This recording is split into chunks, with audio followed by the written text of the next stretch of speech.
the price of my happiness was never worth it. So I would avoid being happy, and I would avoid being content with whatever situation I was in, even to the point where if something was happening in front of me and I was so excited about it, I would stop the excitement in its track, because I was scared that if I get too excited, it's going to get taken away from me. Welcome back. This is week 2 of living outside of survival. I didn't think I would do a week 2. I was a bit hesitant because I just thought things won't work out and there will be no follow-up.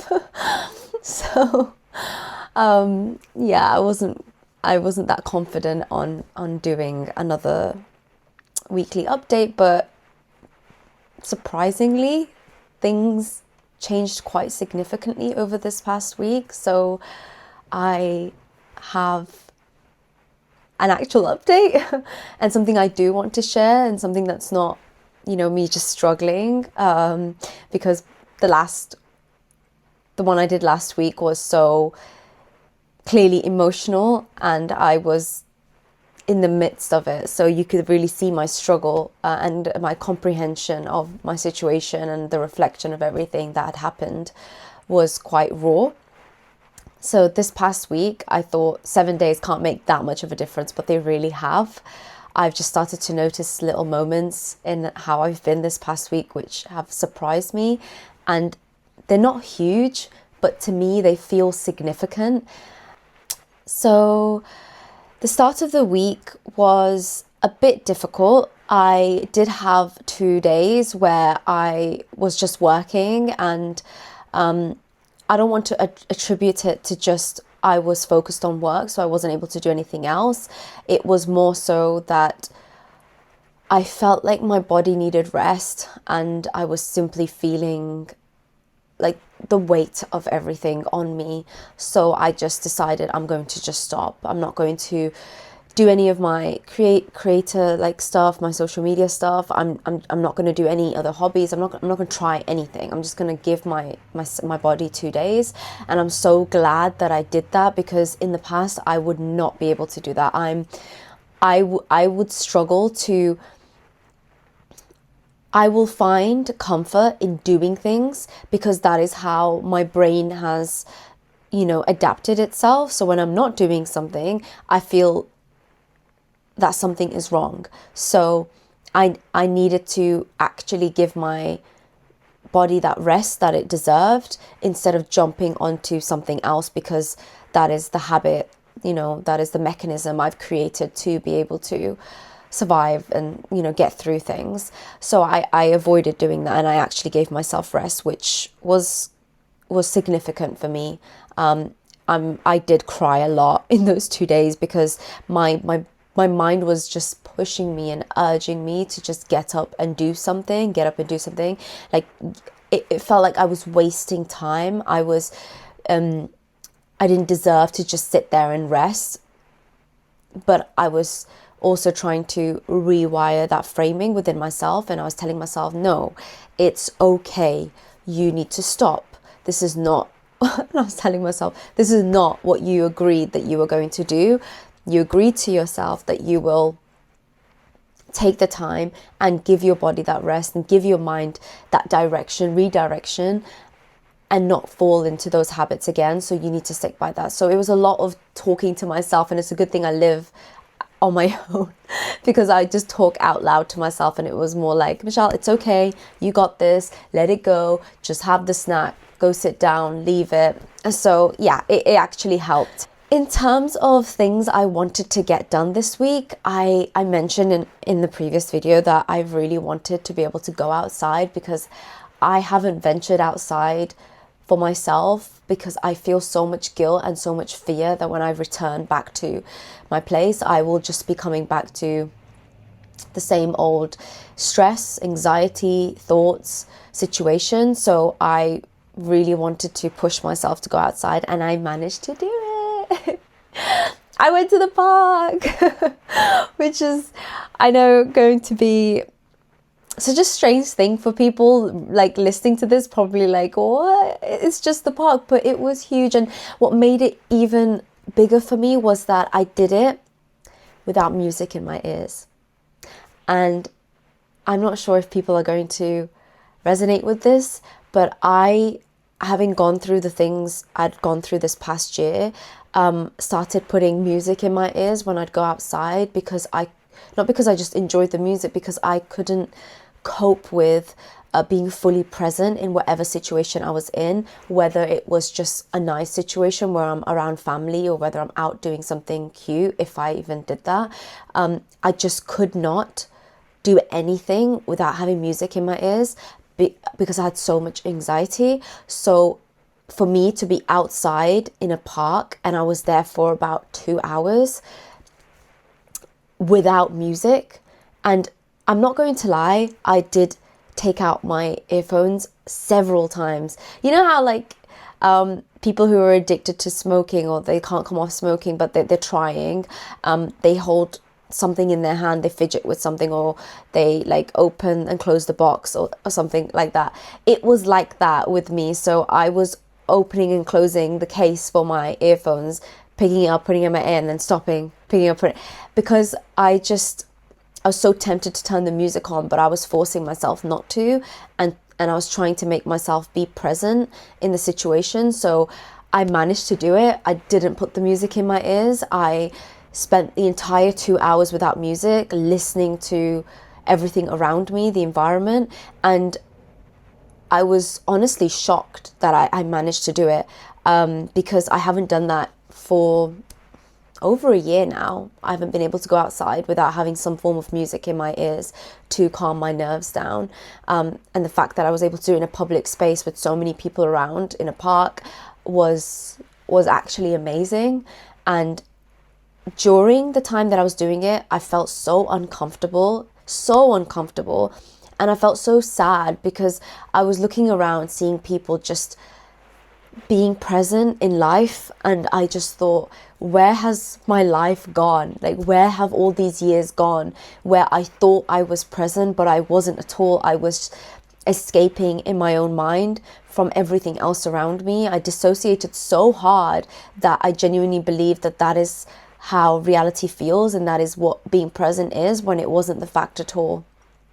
So yeah, that being able to get through my anxiety and do that, and it was only in the park that I was able to do that. After that, I did put my earphones back on for other aspects of like my weekend, but it was still such a big win for me. And I that was the first time I've been present and got through it, and I feel proud of myself. And if there's anyone listening who's been through this and they managed to do that, you should be proud of yourself. It's a big thing. It's hard to comprehend for people who haven't experienced that, but when you're in the midst of it, it's really difficult to convince yourself to come out of mechanisms that you've created to protect yourself. But I managed to do that, so it was a quiet win. The other thing I was able to do this week was be around family. For I don't know, about 7-8 years, really disconnected from my family and wider family, because I was just going through too much, and I would be present but not there, so they would see the surface level me and not really me. And for years my immediate family would be saying to me that you've changed and we can't get through to you, what's happened? And I would just get more mad and angry, and almost I'd be frustrated because I didn't understand what they were seeing. To me, I was there, I showed up, and that is more than I could have done. You know, I was pushing myself to even be able to do that. So for them to tell me that it wasn't enough, that's how I saw it at the time, that it wasn't enough and they needed more from me, felt like they were adding another burden onto the responsibilities I was already carrying. And it was one that I just simply couldn't do. So it would make me really angry towards them and really snappy towards them. So this was the first time in years, that's crazy. And I was able to be present without dissociating, and really being myself rather than putting on a facade like I normally would. The biggest thing that happened, and this is the one that I was really hesitant to even mention, or even self-acknowledge this, but I noticed I didn't get my sicky feeling. So since I was 6 years old, I've got this feeling that I call the sicky feeling. And it's this feeling where I call it sticky because it makes me want to throw up, but I can't physically throw up. My stomach feel like it's just churning, and it makes it feel like everything around me is collapsing on top of me and I'm just confined in this small space. That is how I would describe the sicky feeling. And I've had this, my earliest memory of it was when I was 6 years old, and this feeling came out of nowhere and I just fell onto the floor and I curled up into a ball, physically curled up into a ball, and just hugged myself and rocked myself at 6 years old. And I vividly remember that. My mom was cooking and I was outside the kitchen, and I was going to her to tell her I didn't feel good, something was wrong, I was feeling a certain way, and I just fell onto the floor and just did that. And obviously she came out asking me what's going on, and she assumed it was just stomach pains. And we even went to the doctor and oh my god, this is so embarrassing, I can't believe I'm saying it.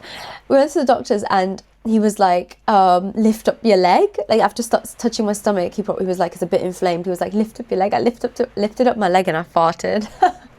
Oh, it's just gas.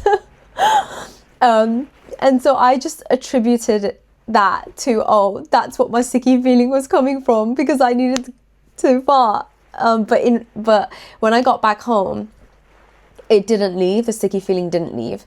Even now, decades later, I still have that sicky feeling. It's obviously progressively gotten better because I have found ways to minimize the impact of it. Think of certain things, think of happy things, therapy, you know, that stuff has really helped. But that sicky feeling comes randomly, uncalled for, and just takes me by surprise every single time. So whenever I'm with family, and that's usually when it happens, if I'm with family around people that somehow reflect my childhood in some way, because that is when I had my biggest trauma, that's when it had started, so that the sicky feeling coincides with that. So if I'm around someone who is a reflection or reminder of my childhood, the sicky feeling does come. Or if I'm doing something that's a huge change from what my body and my mind is used to, then the sicky feeling will come. So when I was with family, I was bracing myself this weekend because I thought, oh, the sicky feeling's gonna come. It always comes. But surprisingly, I had it for like a few seconds, and I caught myself. And I caught myself not in a way of I'm going to distract myself, but in a no, I'm okay. I'm safe. Everything is okay. I don't need to feel this way. No one's going to hurt me. I had to quickly within a few seconds tell my mind this, and it stopped the sicky feeling in its track, which has never happened before. Because in the past, how I would manage it is I would picture myself in a happy moment, and my happy moment is essentially being on a hill, laying down and on the grass, and it just raining, and me being in the rain. That is my happy feeling or moment that I think of when I get the sicky feeling, and that helps reduce it. So usually I have to do that, and it takes a few minutes for me to be able to come out of it. But this time I quickly told myself, no, you're safe, everything is going to be okay. And it actually didn't show up after that point. So it stopped in its track, and honestly, it's made me wonder, is my nervous system beginning to see that I'm finally safe? Maybe because I've been going from one thing to the next thing to the next thing and being in survival for so long, my nervous system knew I was never really safe. I was just finding things and taking on things that although what happened to me in my childhood was no longer happening to me now, I was still burdening myself with something other than safety. I was not giving myself safety in whatever situation I was in. And this, last week when I posted my video, that first week of coming outside of survival was the first time I allowed myself to be really myself. And maybe my body is picking up on that and seeing that, hey, you're actually saying the things you want to say. You're actually doing the things you want to do, or at least trying to get there. So maybe you're safe now. And that's why I didn't get that sicky feeling. It's the biggest blessing, I would have to say, I've ever had in a long time, that I didn't feel like that when I'm with family, that it didn't taint the entire moment, the entire experience for me, because that's usually what it would do. And it's so hard because I can't go to someone and say, hey, I'm when you have a panic attack and everyone can physically see you're having a panic attack, with this feeling, no one can see it's happening to me. I can just be sitting there chatting to everyone and it hits me, and I will try and keep my face, smiling, whatever I'm doing or talking.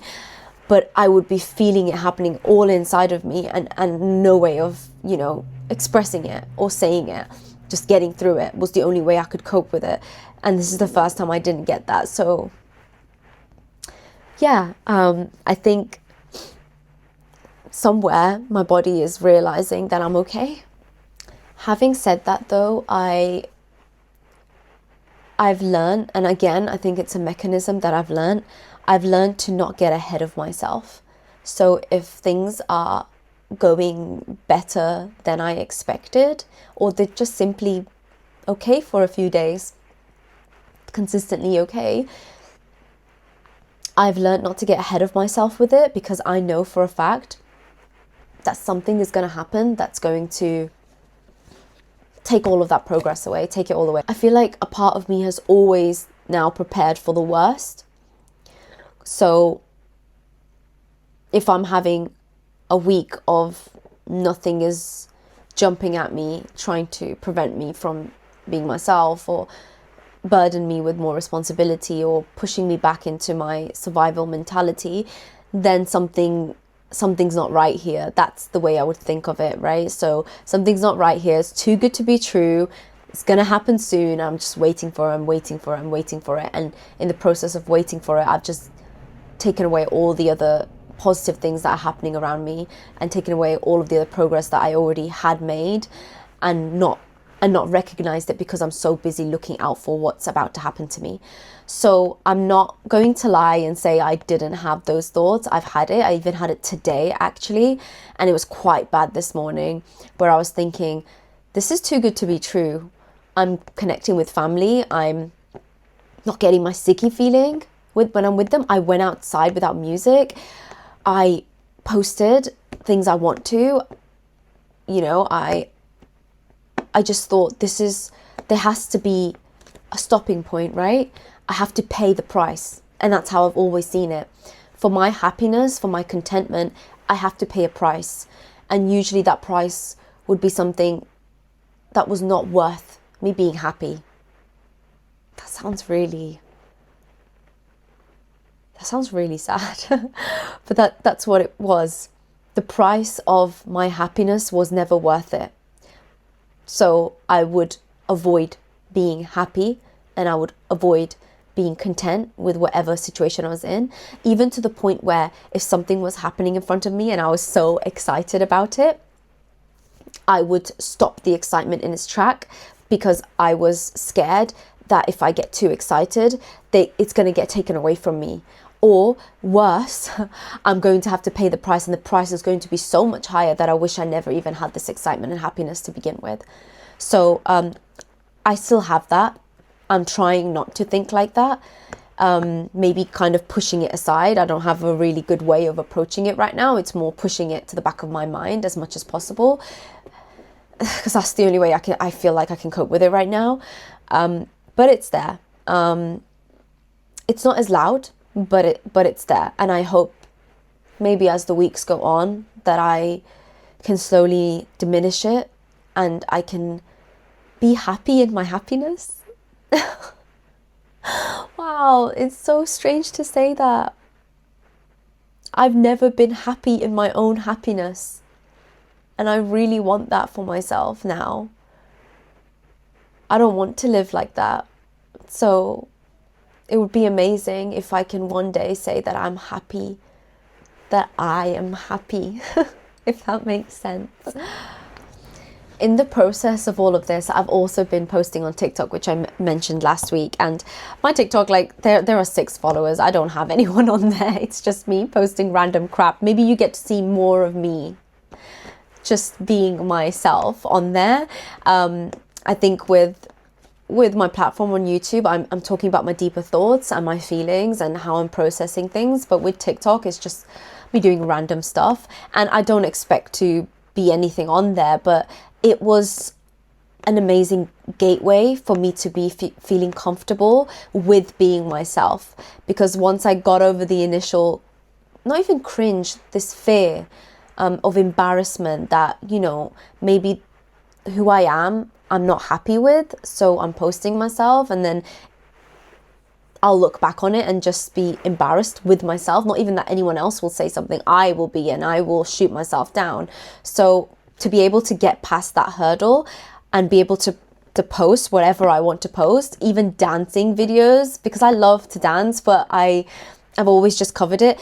It's crazy because I sing and I dance and I do all these other things, but for the longest time, maybe 20 years now, so maybe since I was a kid, I haven't really done that in front of anyone much. And I've hidden that part of myself away because I'm so used to putting up this front of being the one who has it all together, who just gets on with it, who just survives things. And, oh, she doesn't need her own hobbies, and she doesn't need her own likes, and she doesn't need this, and she's not like anyone else where she needs to be dancing around or singing around to feel happiness about things. Like that's how it's been. But I managed to do it, and I just posted some dumb videos, and I just felt honestly so proud, even though it's me viewing myself a billion times.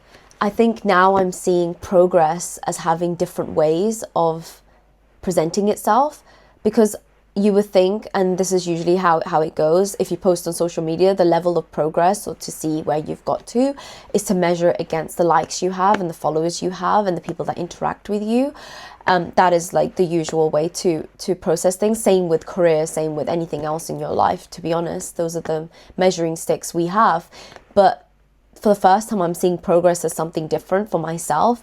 My progress this week in my life has been that I even managed to post something where I was authentically myself. That is progress to me. It doesn't matter if I have 6 followers. Oh no, I don't have 6 followers anymore. That's a lie. I have 5 followers. Someone decided to leave my authenticity, which is absolutely fine. But I have 5 followers now. So yeah, it was, to me, that was progress, that I was able to do that. It didn't matter how many followers or likes I got. I did that for me, and I managed to overcome something that was huge to me. That's how I see progress now, as things where I can be present, I can feel safe a little longer with the things I want to do, and moments where I'm recognizing that I can have an opinion, I can have thoughts, and I can have my own space somewhere. It's mine. I don't have to create it around what other people want from me. I can just say whatever I want to say, and I can be however I want to be, and I don't have to be embarrassed of that or ashamed of that or be scared of that. That's the progress I've seen, and I think for a lot of people that's what progress is internally. So I'm really happy that this week I was able to conquer that. I don't know what next week will look like, but I've tried to set myself goals again. And my goal is, like, one of my goals is to continue going outside. I think I've been to the park. I only went out once since this past 2 weeks. So obviously that's not amazing in the sense of it's not normal, but I will keep pushing myself to go outside and do more stuff. I think one of the things I want to do when it comes to coming outside, other than just, you know, go to the park and stuff, is go maybe to a cafe or maybe just sit somewhere and read. Not do anything, not be with people, not anything like that. Just go outside and read, or just do an activity for myself alone, and just sit with it. Nothing else, just sit with myself. That would be so nice. The thought of it just makes me feel so excited and happy to have that moment. Also to give myself a break when it comes to having days where I'm scared and where I'm looking out for the worst, because it's not going to go away. As much as I would love it to just disappear, it's not going to disappear. So not like this anyway, not this quickly, because I've been living with it for so long.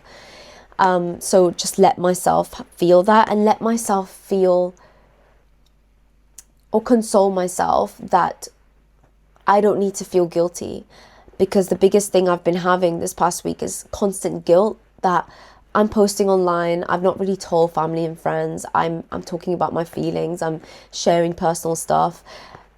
You know, am I doing too much? And I'm feeling guilty about it, even though it's for me. So I just want to be able to maybe tell myself not to feel guilty about it and keep going. Just keep going and remind myself that this is me. This is about me, you know, not about anyone else. And I'm living in this body, and it's my soul, and it's my thoughts, and it's my opinions. And that is what I need to be catering for. And of course, people will have opinions in my family if they were ever to be able to see this, or, you know, and I need to deal with that when it comes, rather than let it take over with what I have now. Yeah. Why does it look like there's a body under my blanket? There's nothing there, but it looks like that anyway. So that is where I'm at with week 2. Huge progress for me. And I hope anyone out there going through anything similar, I really hope you're getting through each day trying to be there for yourself, and trying to console yourself as you console others, that it's okay, everything will be okay. And that is what I'm going to take into next week.